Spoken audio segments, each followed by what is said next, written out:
এবার তোমাদের কার কার ভালো লাগে এরকম বিরিয়ানি দুপুরবেলা বা রাতের খাবারে খেতে? আমার তো সারা দিন বিরিয়ানি খেতে ভালো লাগে। আমার মানে অল টাইম ফেভারিট বলে সেই হচ্ছে একটা জিনিস হচ্ছে বিরিয়ানি। তো আমি আজকে খুব সহজেই বানিয়ে ফেলেছিলাম এই বিরিয়ানিটা। এটা সবাই বানাতে পারবে, কেন যারা হোস্টেলে থাকে তারা তো আরও সহজেই বানিয়ে ফেলতে পারবে। তো চলো আজকে বানিয়ে ফেলি বিরিয়ানি অল্প। তো আসসালামু আলাইকুম, আমি পারভিন বলছি। তো আমি আজকে বানিয়ে ফেললাম বিরিয়ানি। তো প্রথমে আমি 4টে আলু নিয়ে নিয়েছিলাম। তো এটা 500 চালের জন্য করছিলাম, তাই আমি 4টে আলু দিয়েছিলাম। দিয়ে আলুগুলোকে মানে 4 টুকরো করে কেটে নিয়েছিলাম, বড়োগুলো 2 টুকরো, ছোটোগুলো 4 টুকরো। তো কেটে নেওয়ার পর একটা হাঁড়িতে আমি জল গরম করতে দিয়েছি, আর সেই আলুগুলোকে নুন এবং ফুড কালার দিয়ে ভালো করে মাখিয়ে নিয়ে সেই জলে সিদ্ধ করে নেবো। এবার বলতে পারো যে তেলটা আগে মানে আলুটা তো তেলেও ভেজে নেওয়া যায়, কিন্তু আমি একটু সিদ্ধ করে নিই, কারণ 80% বা 70% সেদ্ধ করলে না একটা আলুর যে একটা নিজস্ব একটা ঘ্রাণ থাকে সেটা থাকে না। তো আলুটা আমি ভালো করে গরম করে নিয়ে ভালো করে যখন টকবক টকবক করে যে ফুটবে তখন আমি আলুগুলো এবার ছেঁকে ছেঁকে তুলে নেবো। নেওয়ার পর দেখো আমি ভালো করে তুলে নিয়ে ছেঁকে নেবে, ঠিক আছে। নেওয়ার পর একটা কড়াই তেল গরম করতে দেবো। এবার সেই তেলে মানে বেরেস্তা করব। তার আগে আপনারা মাংসটা অবশ্যই ম্যারিনেট করে রাখবেন। আমি ওই 500 গ্রাম মতো মাটন নিয়েছিলাম, রেয়াজি একদম বড় খাসিগুলো। সেটাকে আমি যে মানে বিরিয়ানির মশলা যে জয়িত্রী জয়ফল যা হয় না সব কিছু দিয়ে আমি আমাদের এখানে রেডি বিরিয়ানি মশলা কিনতে পাওয়া যায়, সেটাকে আমরা গোটা নিয়ে এসে শুকনো খোলায় ভেজে ভালো করে পেস্ট করে নিই বা একটা গুঁড়ো করে নিই, নিয়ে সেটাকেই আমরা বিরিয়ানি মশলা হিসেবে ইউজ করি। তো আমি ওই মাংসটাতে সবই দিয়েছিলাম যাবতীয় মশলা এবং ঘরোয়া মশলা দিয়ে ভালো করে টক দই দিয়ে ম্যারিনেশন করে রেখে দিয়েছিলাম 2 ঘন্টা মতো। যেহেতু মাটন একটু ম্যারিনেট করলে খেতে খুব ভালো লাগে। তো তারপরে আমি অল্প করে পেঁয়াজ কড়াই ভালো করে মানে বেরেস্তা করে নেবে, লাল লাল করে ভাজবে। আর অবশ্যই বেরেস্তা করার সময় পেঁয়াজে নুন দেবে না, নুন দিলে বেরেস্তাটা মানে একটু কেমন নেতিয়ে যাবে। তো আমি নুন ছাড়াই এই যে পেঁয়াজগুলোকে ভালো করে বেরেস্তা করে নেব, লাল লাল করে। বেশি লালও করবে না, বেশি তুলে নেওয়ার পর এমনিতেই ব্রাউন কালারটা আরও এসেই যাবে। তো একটু সাদাটে থাকতে তোমরা তুলে নেবে, দেখবে পরে এটা আরও কালো রঙ নিয়ে নিয়েছে বা বাদামি রঙ নিয়ে নিয়েছে। তো তারপরে আমি বেরেস্তাটাকে তুলে নিয়ে ওই তেলই দেখতে পাচ্ছ অল্পই তেল, এগুলো স্টুডেন্টরাও রান্না করতে পারবে যারা হোস্টেলে দূরে থাকে মায়েদের কাছ থেকে, তাদের জন্য এই আলুটাকে এবার আমি ভালো করে লাল লাল করে ভেজে নেবো।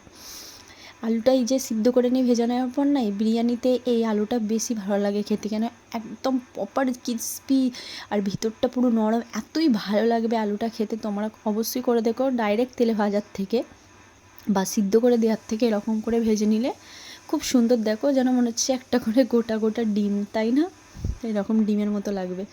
তো আলুগুলোকে ভালো করে ভেজে তুলে নেওয়ার পর আমি কড়াতে আবার নতুন করে তেল দেবো।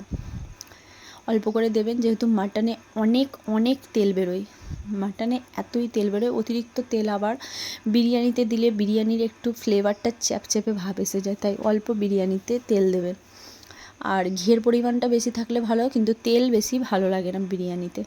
তো আমি সেই মতামতেই মানে বানিয়েছিলাম। আর এইগুলো অবশ্যই স্টুডেন্টরা বানিয়ে ফেলতে পারবে, যারা অনেক দূরে দূরে থাকো তারা, বা যারা একার জন্য বানাতে পারো সহজভাবে, ভালো লাগে না অনেক রাতে ডিউটি থেকে এসে অফিস থেকে এসে ভালো লাগে না, তাদের জন্য খুবই ভালো। তো আলুগুলোকে ভালো করে ভেজে নিলাম আমি, দেখো দেখো তুলে নিলাম আলুগুলোকে। তো আলুগুলো তুলে নেওয়ার পর ওই কড়াতেই আমি তেজপাতা দিয়ে নেবো, কারণ আমি ম্যারিনেট করা মাংস অলরেডি সব কিছু দিয়েছিলাম, তাই আমি আর বেশি কিছুই দেবো না।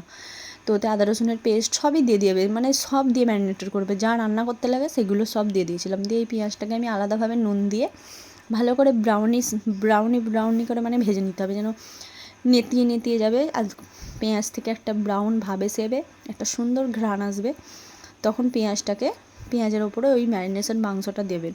কিন্তু তার আগে ভালো করে পেঁয়াজটাকে ভেজে নেবে।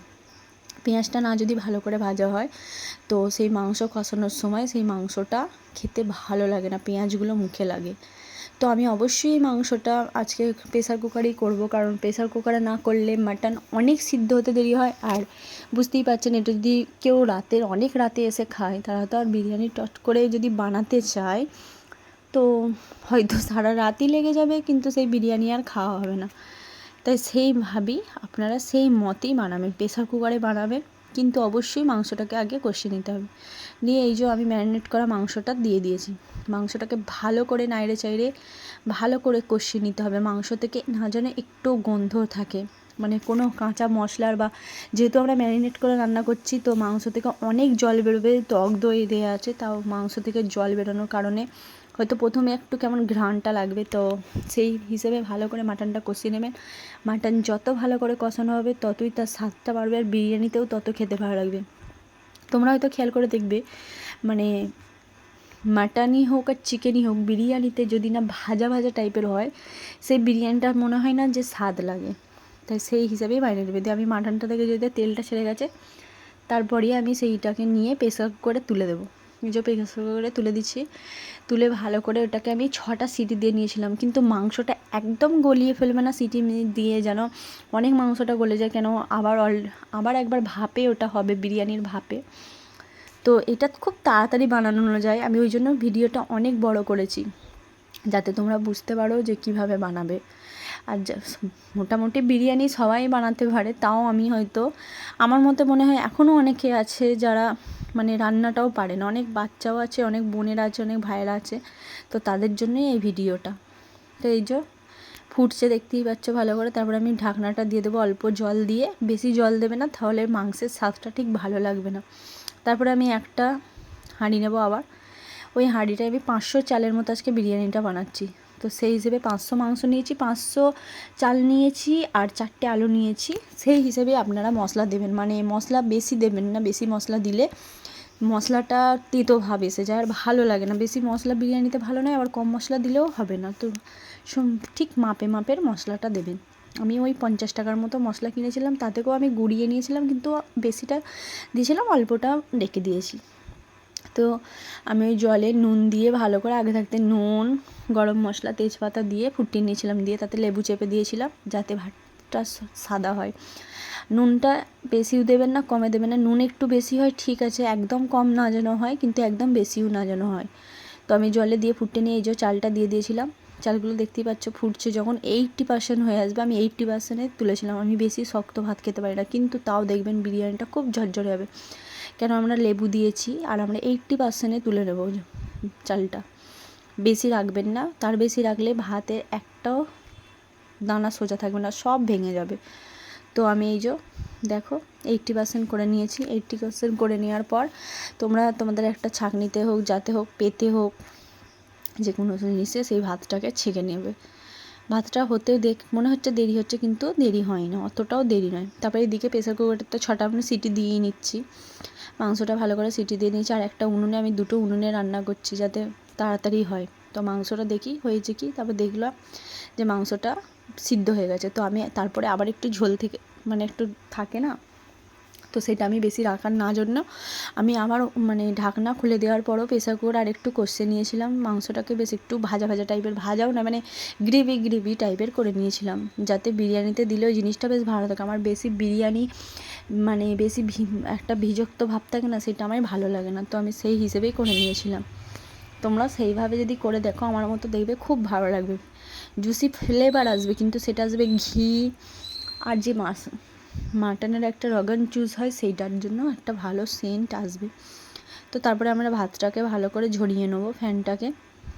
এই যে দেখে নাও ভাতটা সিদ্ধ হয়েছে কেমন, তো সেই হিসেবে ঝরিয়ে নিলাম ভাতটা। তোমরা এইভাবে করবে অবশ্যই,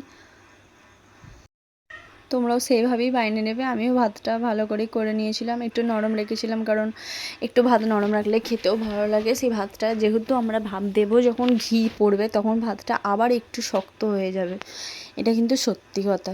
তো তোমরা এইভাবে বানিও, অবশ্যই বানিয়ে আমাকে কমেন্টে জানিও কেমন লেগেছে, অবশ্যই বানিও। আমি ঘরোয়া ভাবে একদম বানিয়েছি, তো তোমরাও বানিয়ে দেখো। আর আমার চ্যানেলটাকে অবশ্যই সাবস্ক্রাইব করে দিও, যদি আমার ভিডিও ভালো লাগে অবশ্যই সাবস্ক্রাইব করবে। তো তারপরে আমি ভাতটা ছাঁকিয়ে নেবো একটা পেতেতে, অবশ্যই পেতেতে হয়ে যাবে 500 চাল, তো পেতেতে তোমরা ছাঁকিয়ে নিতে পারো। তো আমি ছেঁকে নিয়েছিলাম, এই যে ভাত হয়ে গেছে। এবার তরকারিটাকে দেখবো তরকারিটা কেমন হয়েছে। আমি তরকারিটা যেহেতু গ্রেভি রাখতে চেয়েছি, দেখতেই পাচ্ছ গ্রেভি যে ভাবটা এটা চলে এসেছে প্রেসার কুকারে। তো আমি আর প্রেসার কুকার থেকে এটা নামাবো না, ওইটা ওইভাবেই রেখে দেবো, দিয়ে একেবারে আমি মানে ভাতটা সাজার সময় দিয়ে দেবো। দেখতে পাচ্ছ কেমন মাংসটা কেমন হয়েছে, একটা মানে কি বলবো, যে একটা যে কি সুন্দর ঘ্রাণ বেরোচ্ছিলো। অবশ্যই আবার কষিয়ে নেওয়ার পর এটা যখন হয়ে যাবে, অল্প বিরিয়ানির মশলা অবশ্যই আপনারা দেবেন। ম্যারিনেশনের তো দেবেন, তারপরে কিছুটা ভাতের জন্য আর মাংসে আবার দেওয়ার জন্য রেখে দেবেন। বিরিয়ানি মশলাটা শেষে দেওয়ার পর না খুব সুন্দর একটা সেন্ট আসে, তো সেটার জন্য বিরিয়ানিটা আরও সুস্বাদু হয়। তো সেই হিসেবে আপনারাও অল্প আবার বিরিয়ানি মশলা দিয়ে দেবেন, খেতে খুবই ভালো লাগবে, দেখবেন দুর্দান্ত লাগবে। বিরিয়ানিটা এত ভালো হবে যদি ঠিকঠাক করে আমার মতো করে বানিয়ে ফেলতে পারেন, তো অবশ্যই ভালো লাগবে, অবশ্যই ভালো লাগবে। এই যে মাংসটাকে ভালো করে কষে নিলাম। আচ্ছা, তোমরা কি সবাই বিরিয়ানি খেতে পছন্দ করো কি আমার মতো? আমি কিন্তু খুব বিরিয়ানি খেতে পছন্দ করি। আর আমার মনে হয় বিরিয়ানি একটা এমন জিনিস যেটা বানানো ইজি, সহজ, এবং অতিথিরাও খুব ভালো পছন্দ করে, বাচ্চারাও খুব সব পছন্দ করে। আর বাড়িতে করে বিরিয়ানি খাওয়ার মজাটাই আলাদা, কিন্তু বাইরে থেকে কিনে নিয়ে আসে সেই যে একটা টেস্ট, সেটা হয় না। মাংসের ভিতরে কোনো রেস্টুরেন্টে কাঁচা থাকে, ভিতরটা সাদা থাকে, আমার যেন এগুলো ঠিক ভালো লাগে না। তো আমার মনে হয় যেন নিজে বাড়িতে বানিয়ে নিই। যে আমার মাংসটা হয়েও গেছে, তো আমি একটা হাঁড়ি নিয়ে নিয়েছি, 500 চালের হাঁড়ি। তো সেটা আমি একটু ঘি ব্রাশ করে নেবো, মানে তলাটায় অল্প করে ঘিটা দিয়ে নেবো, যাতে ভাতটা যখন ভাপ দিই না যেন বসে।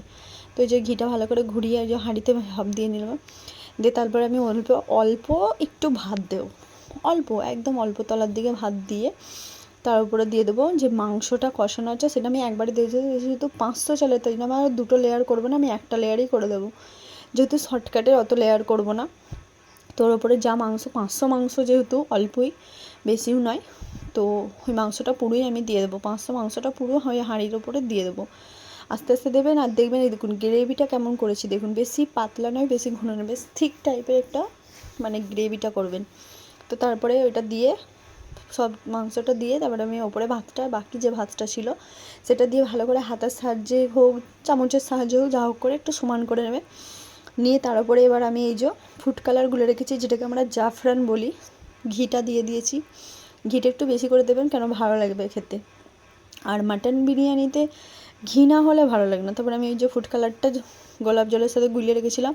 আমি বিরিয়ানিতে আজকে দুধ দিইনি, দুধ দিলে আরও ভালো লাগবে, আমি দিইনি, আমার কাছে ছিল না তো দিইনি। আমি একটু গোলাপ জল, একটু কেওড়া জল দিয়েছি, আর গোলাপ জলটা একটু বেশি দিয়েছি। তারপরে দিয়ে দিলাম এই যে বেরেস্তাটা, দেখতেই পাচ্ছ কেমন কালারটা, দিয়ে আমি ঢাকনাটা এবার রেখে দেবো। আমি ঢাকনাটাও দেখবে, আর মিঠা তো দেবে, অবশ্যই দেবে ভাতে, কিন্তু একদম অল্প পরিমাণে দেবেন, কারণ মিঠা আতরের একটা যে ঘ্রাণ অতিরিক্ত হয়ে গেলে সেটা বিরিয়ানি খুব একটা ভালো লাগে না, সেটা কিনা বিরিয়ানির একটা ভাব চলে আসে, তো সেটাতেই যেন আর ভালো লাগে না বিরিয়ানিটা খেতে। আর আমার মনে ছিল না, অল্প করে বিরিয়ানির মশলা তোমরা অবশ্যই ছড়িয়ে দেবে ভাতের উপরে যদি থাকে। দিয়ে এই যে আমি একটা ঢাকনা দিয়ে তার উপরে আমি একটা নোড়া বসতে দিয়েছিলাম, কারণ আমি আজকে আটা মাখিনি। কিন্তু আবার কিছুক্ষণ পর দেখছিলাম যে ঠিক ঢাকনাটার সাথে ঠিক সমান সমানে মাপ হয়নি, তো আমি তারপরে একটুখানি ময়দা মেখে এঁটে দিয়েছিলাম। তো তারপরে এবার দেখো ভাতটা দেখো কত সুন্দর হয়েছে। তোমরা আধ ঘন্টার একটু বেশি লাগবে, তোমরা মাইনে ফেলতে পারবে, মানে এত তাড়াতাড়ি এই বিরিয়ানিটা হবে। ভিডিওটা হয়তো অনেক বড় হতে পারে, কিন্তু বিরিয়ানিটার কালারটা দেখতে পাচ্ছ, আর আলুগুলো দেখো একদম দোকানের মতো হয়েছে, আর একেবারে ঝরঝরে ভাত হয়েছিল, খুব সুন্দর ভাত হয়েছিল। মানে আমি এই যে এইভাবে বানালাম সেইভাবে অবশ্যই বানিয়ে দেখো, খেয়ে দেখো কেমন লাগে, আর অবশ্যই আমাকে ভিডিওতে জানিও কেমন লেগেছে বিরিয়ানিটা। আমার খুব আজকে দুপুরের খাবারটা জমে গেল, রাতের খাবারটাও জমে গেল।